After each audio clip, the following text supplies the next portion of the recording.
श्री स्वामी समर्थ. आज येणार होती स्वामींची पालखी चिदंबर नगर बेळगावमध्ये. त्यासाठी आम्ही लवकरच तयार होऊन बसलो होतो. योगायोग म्हणजे आज आमची ॲनिव्हर्सरी होती आणि त्याच निमित्ताने आम्हाला स्वामींचं दर्शन देखील झालं. त्यानंतर आम्ही दीच्या घरी गेलो. तिथं उद्या आम्ही ट्रिपला जाणार होतो. तेव्हा ट्रिपची सगळी तयारी चालू होती. इकडं बघा मुलांचं भांडण चालू होतं.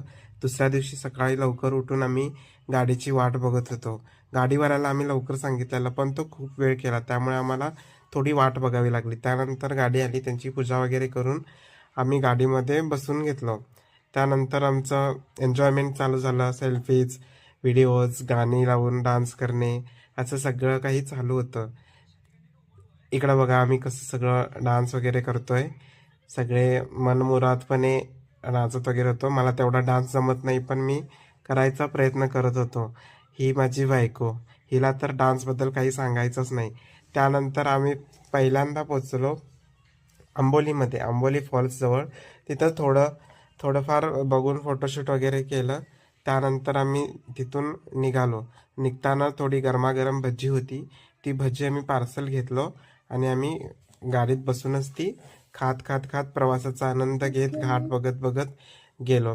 अद्विक फर्स्ट टाइम घाट बघत होता आणि मेन म्हणजे माझी मेवणी कविता दिदी पहिल्यांदाच गोवा ट्रिपला येत होती. तिची एक्साइटमेंट फार होती.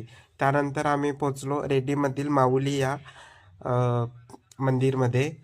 तिथं आम्ही माऊलीचं दर्शन घेतलं आणि थोडंफार तिथं फोटोशूट वगैरे केलं. थोडा वेळ तिथं शांत वातावरण होतं त्यामुळे बसलो. त्यानंतर थोड्या जुन्या आठवणी होत्या. मी माझ्या लग्नाच्या आधी इकडं मम्मी पप्पांसोबत आलो होतो. त्यावेळेला तिथल्या थोड्या जुन्या आठवणी पण मी सगळ्यांशी शेअर करत करत आम्ही तिथून रेड्डीच्या गणपतीला प्रस्थान झालो. त्यानंतर रेड्डीच्या गणपतीजवळ आलो. तिथं फार गर्दी होती. गर्दीमध्ये पण आम्ही एकमेकांशी बोलत बोलतच जात होतो. नंतर गणपती बाप्पाचं असं दर्शन घेतलं. या गणपतीचं मुख्य एक वैशिष्ट्य आहे, म्हणजे आपण कुठं पण बघितलं तर प्रत्येक गणपतीला 4 हात असतात, पण या गणपतीचं वैशिष्ट्य आहे की या गणपतीच्या मूर्तीला फक्त 2च हात आहेत. त्यानंतर तिथं बाजूलाच असणाऱ्या समुद्राकडे त्यानंतर आम्ही गेलो शिरोडा बीचला. तिथून मग आम्ही सरळ निघालो घराकडच्या दिशेला.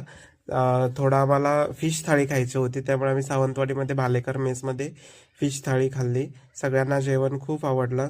त्यानंतर अशा प्रकारे आमची वन डे ट्रिप खूप मस्त एन्जॉयफुली